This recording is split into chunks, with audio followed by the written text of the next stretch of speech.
Hi friend, कैसे हैं। आज हम बात करेंगे पदार्थ की संरचना और प्रकृति के बारे में। पदार्थ की संरचना और प्रकृति। इसमें सबसे पहले हम लोग जानेंगे कि पदार्थ क्या होता है। पदार्थ इंग्लिश में इसे कहेंगे सबस्टेंस या मैटर। ठीक, तो पदार्थ उसे कहते हैं जो कुछ न कुछ स्थान घेरे और जिसमें भार होता है और जिसका ज्ञान हम लोग अपनी इंद्रियों के द्वारा कर सकें, उसे हम लोग पदार्थ कहते हैं। जानेंगे पदार्थ किससे बनता है। पदार्थ की मौलिक इकाई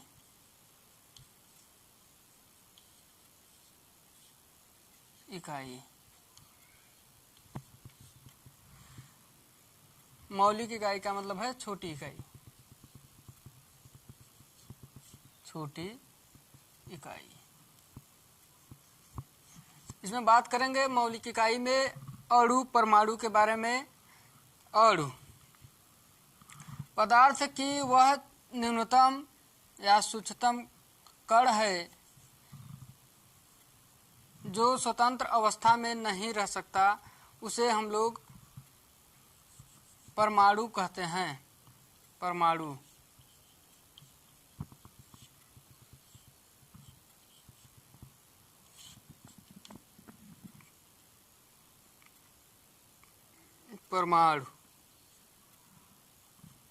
फिर से सुन लीजिए इसके बारे में डिफिनीशन इसका, कि पदार्थ की वह सूक्ष्मतम कण जो स्वतंत्र अवस्था में न रह सके, उसे परमाणु कहते हैं।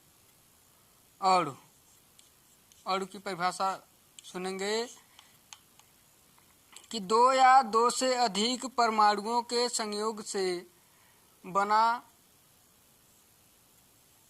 हुआ पदार्थ अणु कहलाता है।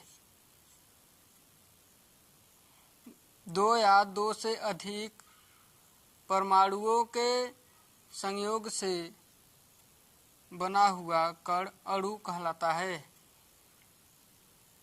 अगला, इस पदार्थ की अवस्था के बारे में जानेंगे। पदार्थ की अवस्था, पदार्थ की अवस्थाएं।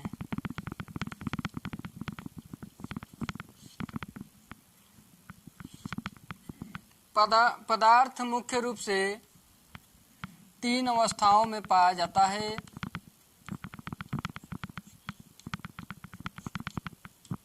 ठोस, द्रव, गैस। इसके सिवाय दो अवस्थाएं और हैं जो अभी तक इसकी चर्चा आगे करेंगे, जैसे प्लाज्मा।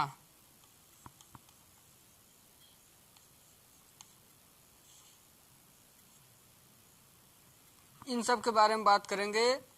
पहले जानेंगे ठोस क्या होता है। वह पदार्थ जिसमें अणुओं की संख्या अधिक हो और उनके बीच लगने वाला अंतराअणुक बल अधिक लगे, उसे ठोस कहेंगे। जैसे ईंट, आयरन,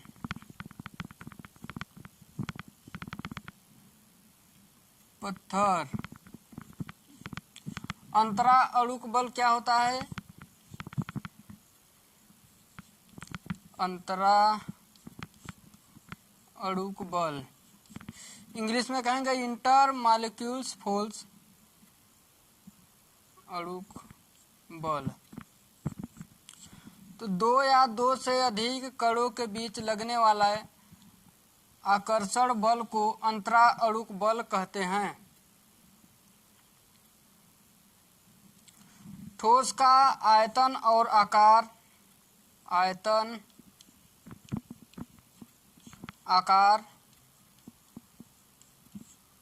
निश्चित होता है।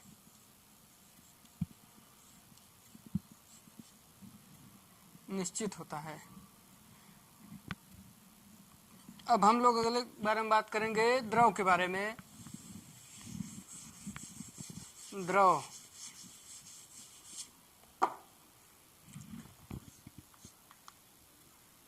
पदार्थ की वह अवस्थाएं जिनमें पदार्थ का आयतन निश्चित हो लेकिन आकार निश्चित न हो उसे द्रव कहते हैं। जैसे पानी, तेल, डीजल, केरोसिन,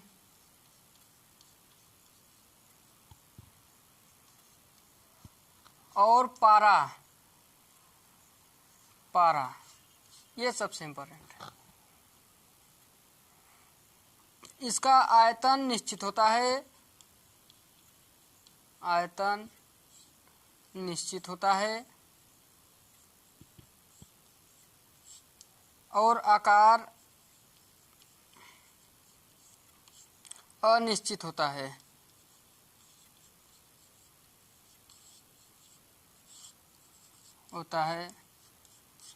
इसमें अंतराअणुक बल ठोस वस्तुओं की अपेक्षा कम लगता है। इसमें अंतराअणुक बल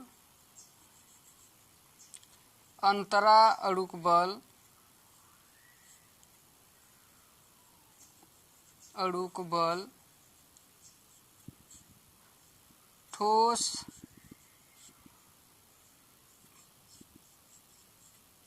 वस्तुओं की अपेक्षा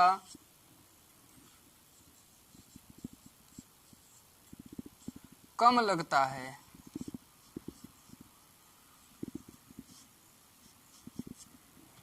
अगला बात करेंगे गैस के बारे में। इसको इरेज कर लें इतना।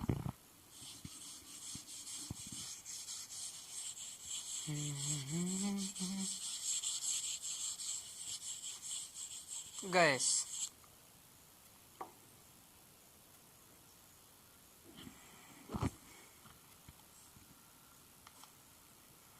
तो पदार्थ की वह अवस्थाएं जिनका आयतन और आकार दोनों अनिश्चित हो उसे गैस कहते हैं।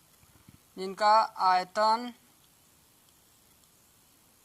और आकार दोनों अनिश्चित हो।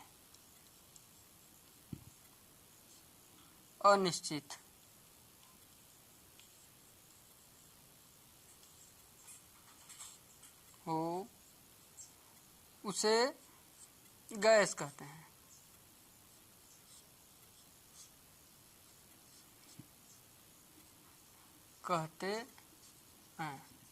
इनके बीच अंतराअणुक बल नगण्य होता है यानी शून्य होता है।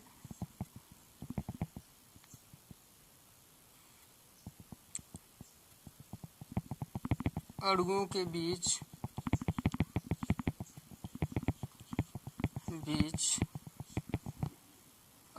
बीच आकर्षण बल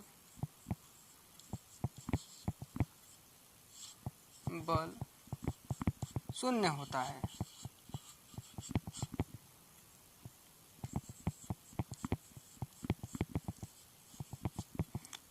है।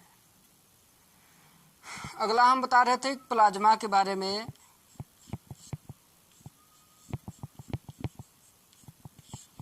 ये नई अवस्था है। जैसे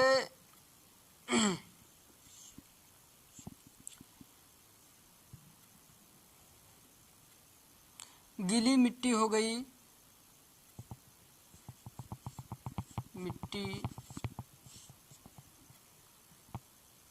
गूथा हुआ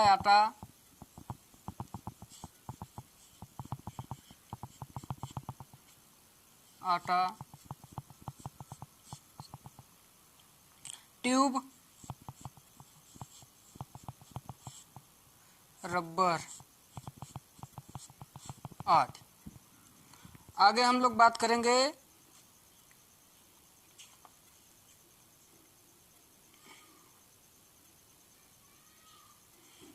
इनके आणविक संरचना के बारे में कि ठोस की आणविक संरचना क्या होती है, गैस की क्या होती है, द्रव की क्या होती है।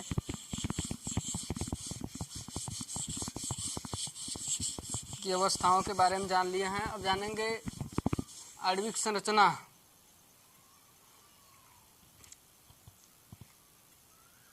संरचना में जानेंगे ठोस में। इसमें बात हुई है कि अणुओं के बीच की दूरी, अणुओं के बीच आकर्षण बल बहुत अधिक होता है, इसलिए ठोस होते हैं। ये अणु हो गए छोटे छोटे, और इनके बीच आकर्षण बल अधिक लगता है, इसलिए ये ठोस होते हैं। इनका आयतन और आकार निश्चित होता है। अगला है द्रव।